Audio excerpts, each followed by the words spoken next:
Okay, good morning. So some of you had mentioned me needing an intro, and inspired by some of your homework, I went into Premiere last night and worked up something to rock your faces off. Ready?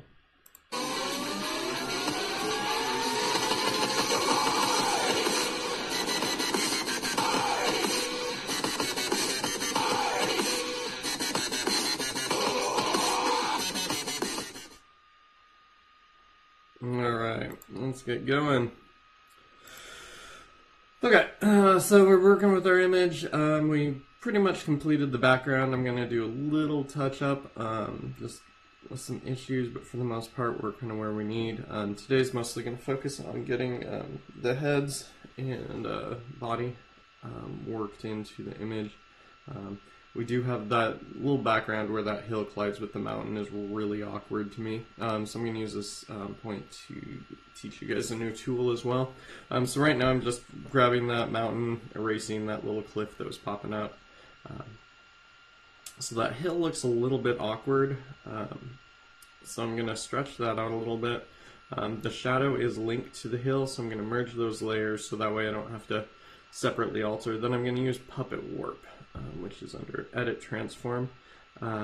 So basically you put some dots where you want the image to be locked, and then you put some dots where you want the image to be movable. So again, this is Puppet Warp. Then you just drag your mouse to those dots and drag and select. So when you originally pick Puppet Warp, kind of defines the shape of your object. So as you can see, I can just kind of pull and stretch. I can add new points by clicking where there isn't a point, and then to move it, just click on the points you've created. Do be careful with this, because bitmaps can be stretched. You can create some really just junky effects. As you can see, even the tree in the background did slightly move. With that, so we still do have a little light edge. I'm going to go ahead and get a second window going again so I can kind of see how the overall composition looks, so I don't get stuck on the details and make it look unnatural to the rest of the design. So just getting my window set up. Taking time doing this correctly can save you time in the long run. Again, having to go back and fix something that you didn't realize you were messing up can take a while. Alright, so I'm going to grab a brush for the eraser to kind of clean up that edge. I want a soft-ish brush. I don't want it completely soft because you don't want that faded away, but again, I don't want to rip a completely straight line. So I just turned the hardness up to about 67%. To give me a kind of soft edge, but still crisp enough to look like a hill. Alright, so we need to add a little bit of atmosphere on that mountain too to blend that in. Again, during the day in bright situations, the atmosphere is the color of the sky.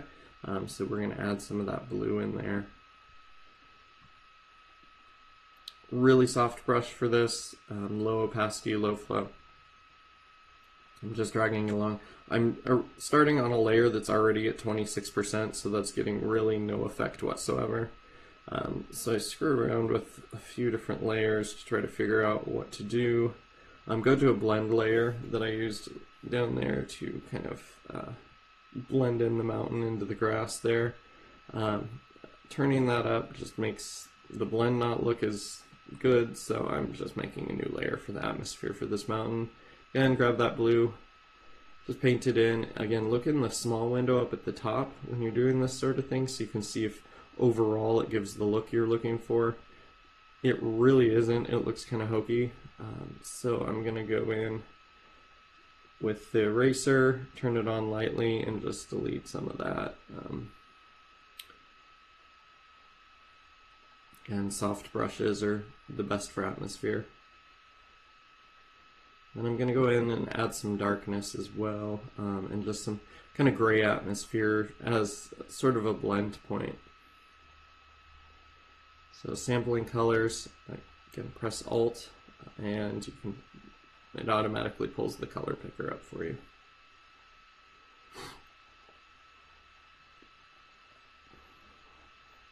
So again, just kind of lightly blending. I'm dropping my opacity down and trying again.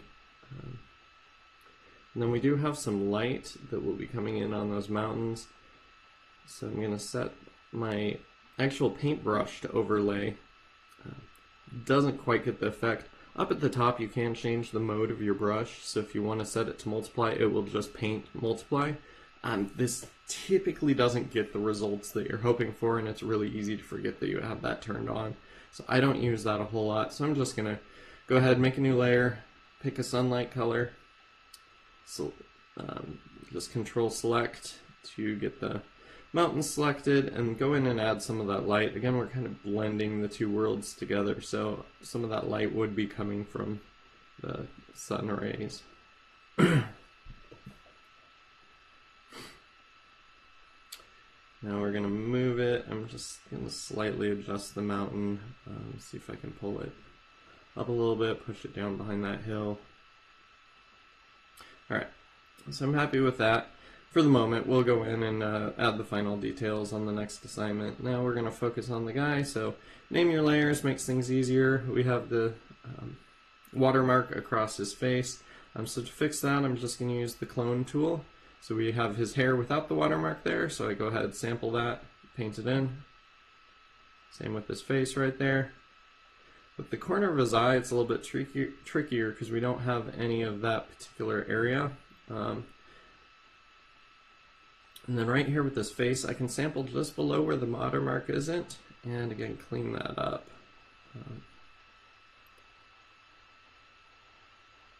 Grab some of his mustache, grab his lip, clean that up.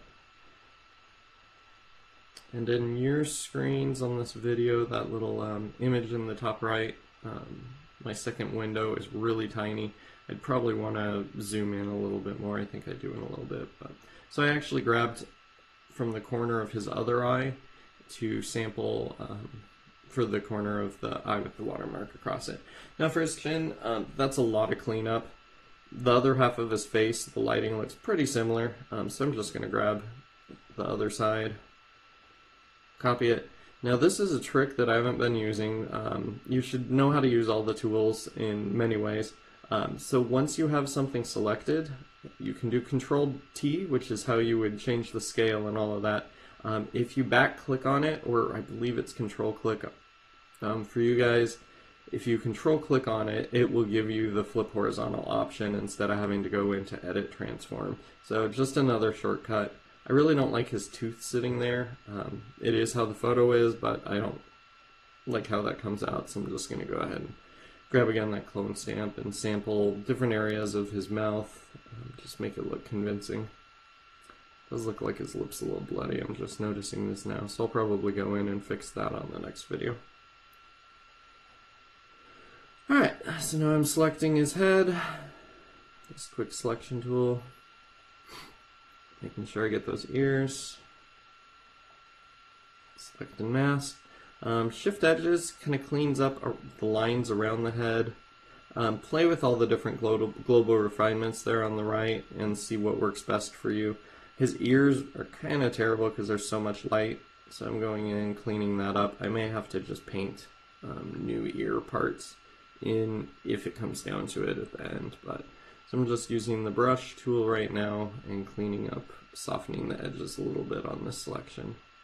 His face is pretty jagged right now. See how much his other ear is completely gone, so I turn the opacity down to see where there is still information that I can grab. And this will probably be, I'll end up with me just having to paint it in. Again, up close looks terrible. If you look at the other window, it actually looks okay. So that's the other reason why a zoomed out window is nice, is so you can do your details. You can still see what's going on in the larger picture. So I'm removing the color there, and then I'll paint in the hair around that. So that way we don't have just straight white. I'm just cleaning up some of the edges. And then a light feather, what the feathering does, you can see there is, again, kind of pulls some of that opacity in. Anywhere from like 1 to 0, or well, about 0.3 to 1 is probably good. I have it a little higher on this one. I'm actually not really happy with how this one turned out. Alright, so we have that head. And just double checking the crop, and then I cut and paste. And that doesn't work very well because of the fact that we had some edges there.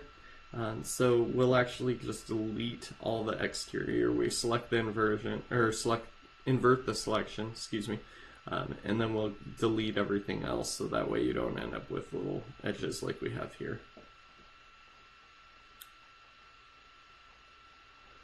Okay, so I'm actually going to skip ahead a little bit. You get the idea. And I'm selecting, going into the selection up at the top, and then playing. Really, shift edges is the one that cleans it up. Use your brush tool up here, and selection tool, again, to get what you want. Make your selection, select invert, and then delete. And you can see there that I over selected, so there's a lot of his face that I missed with that. I actually got kind of sloppy on these selections just because this was actually the third time that I did it. I accidentally streamed the first, or the second one, and had to re-record this whole thing. So, alright, so again, I'm cleaning up manually. This time I'm just using the lasso tool, holding shift to add stuff, holding alt to subtract stuff.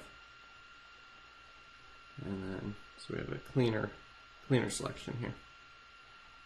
His ear just looks terrible. The ears in this shot are pretty rough. Again, from a distance, it doesn't look bad. Up close, that is bizarre. So I'm going to my brush tool, grabbing some colors around here, and then just painting it in, making it look a little bit cleaner. So keep an eye up here. When you're working in detail again, so you can see what the final product is. When you're 314% zoomed in, everything's going to look kind of rough.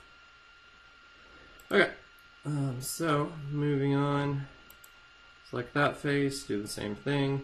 This time I actually started by selecting around him, but that doesn't really work too well because once you jump into the select and mask option, it's you have to invert it anyway. So just try different techniques, see what works best for you. Again, problems with the ears because of the lighting. We'll go ahead and jump forward a bit once we have everyone selected. And just cleaning up, we had some issues with his face. Using, again, the heel brush and the stamp brush to take information that's already here and basically duplicate it to areas that you want that information.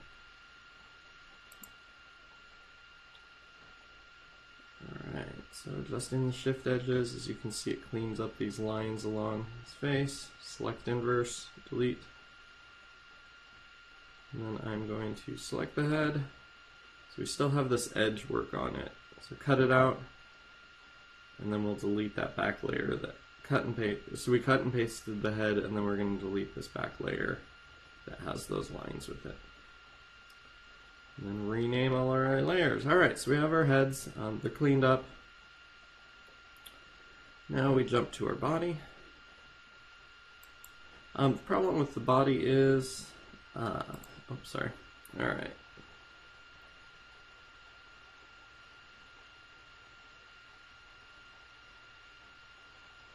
Alright, so heads are good. Going to the body now. Alright, so the light is coming from the right over here. The light is hitting his shirt over here, so we need to flip this guy. Again, Control T to use the selection, back click or Command click to pull up the menu, flip horizontal. So that one move alone makes it look a lot more natural in here. There's some really dark darks here, and there's not a whole lot of dark darks here. So actually I'm going to rearrange the heads, make it match where the hands are now located, change the size, change the rotation, just finish up the heads before moving on. And then with this light hitting really hard here, I wanted the head upside down, so I flip the head so that way the strong light is coming from the side. And if you hear the fan noise, that is actually the Surface Pro. I don't have anything else turned on. Alright, so I go into levels with the jacket selected, and that way I can control how intense the darks are, how intense the lights are, and the contrast between. Again, our goal is to make this fit in with the rest of the world. Make it a little more dramatic as well. So I'm selecting the hands, the fingers.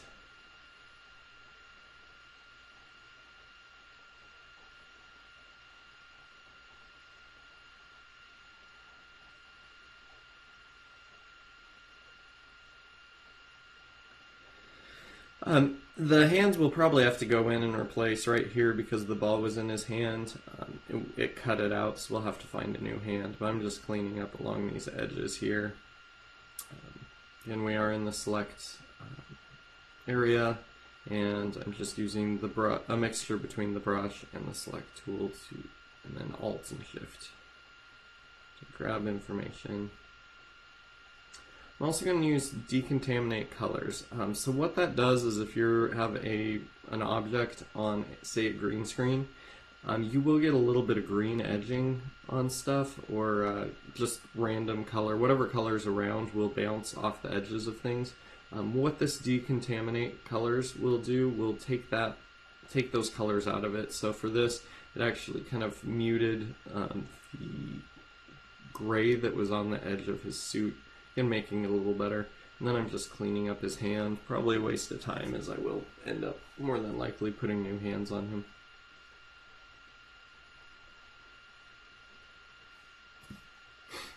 Okay.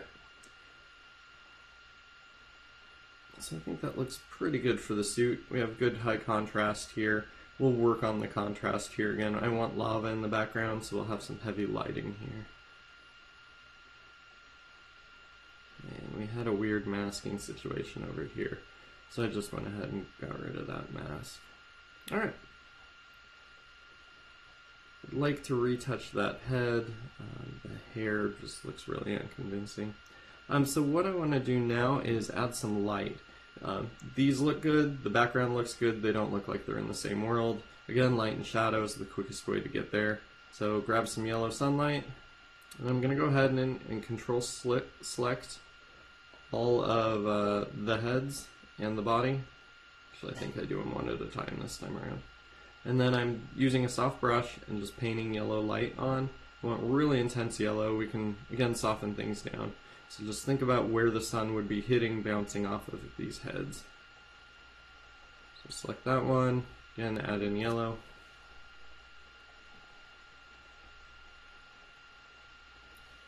When I have some bounce because there is some light coming from here, I would actually come in and probably clean that up with a little bit of green. And then this one is on the far side, so we won't have too much light influence. So I went a little softer with the yellow over here. And then on the jacket, I really don't like what I did there. So these look a little intense. We go, because it's light, we go to overlay. And on and off, you can see it added a nice subtle effect. They now feel a little more part of this world. Alright, so this world, it was a little intense over here, so I'm erasing that. I don't like the yellow on his lapel, so I erased that actually. Again, soft brush, low opacity, that way you can control it. Okay, so we will have lava. And we will have lots of lava here. Sometimes it's easier to put in where your light source actually is, so you can kind of think of how that will affect everything. So I'm going to make a new layer named lava. And then this time I actually selected all of them at once, so I don't have to manually go in and do that. I just held Shift and Control and clicked on all the images, and it selected all of them. So now I'm going in with my brush. I sampled this color here, and I'm painting in some heavy light. Lava will have a pretty intense colored glow, so I'm adding that in. Probably went a bit overboard, I'll mute that down. Because these guys are further away, we'll have kind of the shadow of him too. Not too heavily doing it, but again capturing that essence. And then on his jacket, keep in mind his arm will cause a shadow here. Again, we can kind of touch this up down the road. Alright, so I go in and turn the lava. Instead of overlay, we'll go ahead and do multiply on this. I could actually do 2 layers, 1 overlay, 1 multiply, and that would give a pretty dramatic effect. We can play with that later. A little too intense on his face, so I went in, again, soft brush, and used the eraser. Alright, so that's it for today. We will finish it up in the next class. Thanks.